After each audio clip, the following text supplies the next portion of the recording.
ஆழி சூழ் உலக அழிந்திட்டாலும் அழியாது என் தமிழை வணங்குகிறேன்.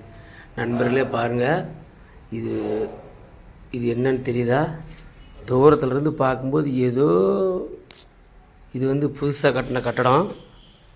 மணல்லாம் கொட்டி எடுத்து வேலை செஞ்சிட்ருக்கோம். இது புதுசாக கட்டின செவுறு தான்.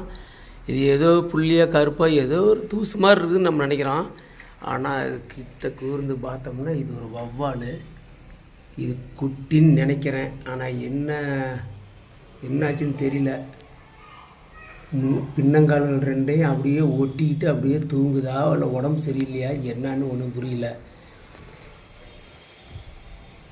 இப்போ பாருங்கள், இது கூடுக்கு போகிற மறந்துருச்சா, இடத்த மறந்துருச்சா, என்னன்னு புரியல. காற்று ஊதணும்னா அசையுது. இது என்ன ரக வௌவால் என்னன்னு தெரியல. ஆனால் பார்த்தீங்கன்னா ஒரு காலில் மேலே இருக்கிற ஒரு காலில் அது மட்டமாக இருக்கிற செவுறு ஸ்பாஞ்சு பிடிச்சிருக்கிறதுனால சொரப்பாக இருக்குது. அந்த சொரப்பான அந்த சர்ஃபேஸ்லேயே வந்து 2 காலை வரும். இந்த பக்கம் ஒரு கால், இந்த பக்கம் ஒரு கால், 2 கால்லையுமே தொங்குது. இது என்ன ரக வௌவால் என்னன்னு தெரியல. இதை டிஸ்டர்ப் பண்ணுறதுக்கு நமக்கு கஷ்டமாக இருக்குது. இருந்தாலும் இது என்னன்னு தான் பார்த்துருவோம்.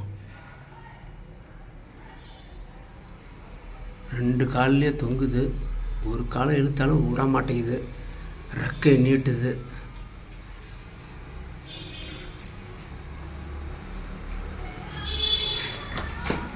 கீழே வந்துருச்சு. குட்டி தான் நினைக்கிறேன்.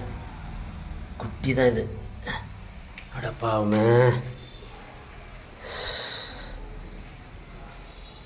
ஒரு காலில் தொங்குது.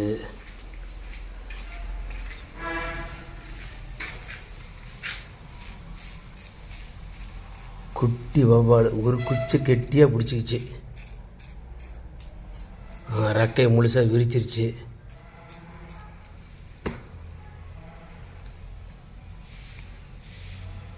ஏதோ நோய் வாய்ப்பட்டுருக்குதா என்னன்னு தெரியல.